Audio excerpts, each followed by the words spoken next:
విదేశాల్లో ఉద్యోగాల పేరుతో ఏపీకి చెందిన 21 మంది యువకులను ఓ ఏజెన్సీ మోసం చేసింది. అమ్మాయిల్లా మాట్లాడుతూ చాటింగ్ చేసే ఉద్యోగం చేయాలని చెప్పడంతో యువకులు షాక్ గురయ్యారు.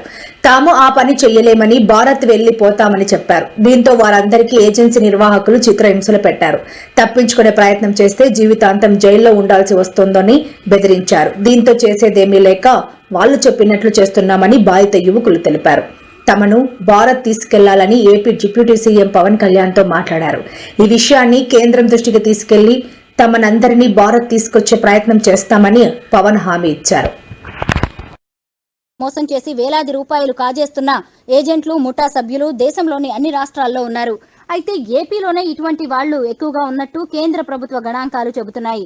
విదేశాల్లో ఉద్యోగాల పేరుతో మోసం చేసే ఏజెంట్లు, సంస్థల జాబితాలో ఆంధ్రప్రదేశ్ అగ్రస్థానంలో ఉంది. ఈ రకం మోసాలపై లోక్సభలో టీడీపీ సభ్యులు హరీష్ బాలయోగి, బైరెడ్డి శబరి అడిగిన ప్రశ్నలకు విదేశాంగ శాఖ సహాయ మంత్రి కీర్తివర్ధన్ సింగ్ లిఖితపూర్వకంగా సమాధానమిచ్చారు. విదేశాల్లో ఉద్యోగాల పేరుతో భారీగా మోసాలు జరుగుతున్నాయని, గత 4 ఏళ్లుగా ఇవి ఎక్కువగా నమోదైనట్టు విదేశాంగ శాఖ వెల్లడించింది.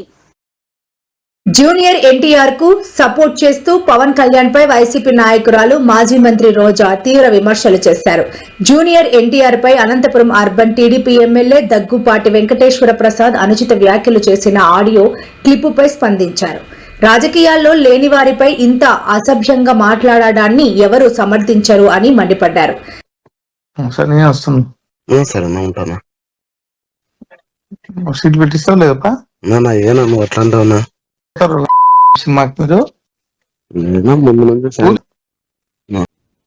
కంటే కదా టైం ఉంటా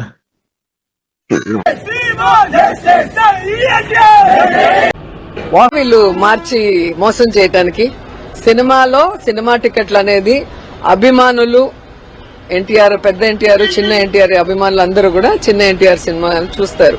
వీళ్ళు చిన్న ఎన్టీఆర్ సినిమా నేను ఆపేస్తాను అంటే సూర్యుడిని అరచేత్తో ఆపుతాము అన్నంత హాస్యాస్పదంగా ఉంది. సినిమా బాగుంటే ఎవ్వరు ఏం చేయలేరు, బాగాలేనప్పుడు ఎవరు ఆడించలేరు. అది హరిహర వీరుమల్లమే విషయంలో మీకు తెలుసుంటుంది. సో ఎమ్మెల్యేలు తలకిందులు తపస్సు చేసి టికెట్లు ఫ్రీగా ఇస్తే కూడా వాళ్ళ అభిమానులే థియేటర్కి రాలేక ఏడుస్తూ ఆ సినిమాని ఎలా తిట్టారో మనం కళ్ళారా చూసాం. సో ఇప్పటికైనా వాళ్ళు తెలుసుకోవాల్సింది, రాజకీయం లాగా చేయండి, సినిమా వాళ్ళు చూసుకుంటారు. సినిమా ఫంక్షన్లు ఎక్కి జగన్మోహన్ రెడ్డి గారిని తిట్టడము, సవాళ్లు చేయటం చేస్తే ఏ విధంగా గేమ్ చేంజర్ లాంటి సినిమాలు గాని, ఇంకా హరిహర వీరమల్లి సినిమాలు లాంటి వాళ్ళు ఏమయ్యాయో మనం కళ్ళారా చూసాం. కాబట్టి సినిమాని రాజకీయాన్ని మిక్స్ చేయొద్దండి. జూనియర్ ఎన్టీఆర్ రాజకీయాల్లో లేరు, ఆయన సినిమాలు చేసుకుంటున్నారు. ఆయన సినిమా ఏ విధంగా సూపర్ హిట్స్ అవుతున్నాయి, ఏ విధంగా ఆయన పర్ఫార్మెన్స్ కి అవార్డ్స్ వస్తున్నాయి ఇంటర్నేషనల్ లెవెల్లో మనం కళ్ళారా చూస్తున్నాం. కాబట్టి ఊరికే మైకులు ఉన్నాయి, మా పచ్చ ఛానళ్ళు ఉన్నాయి, మేమేం చెప్పినా వేస్తారనుకుంటే చూసే జనం నవ్వుతారు. ఎన్టీఆర్ మగం చూసేసాం, ఈ నా కొడుకులను చూసి ఓడి మేము ఓట్లు, ఈ నా కొడుకులకు అంత గతి లేదు, వాళ్ళకి అంత ఓట్లు పడవు. కేవలం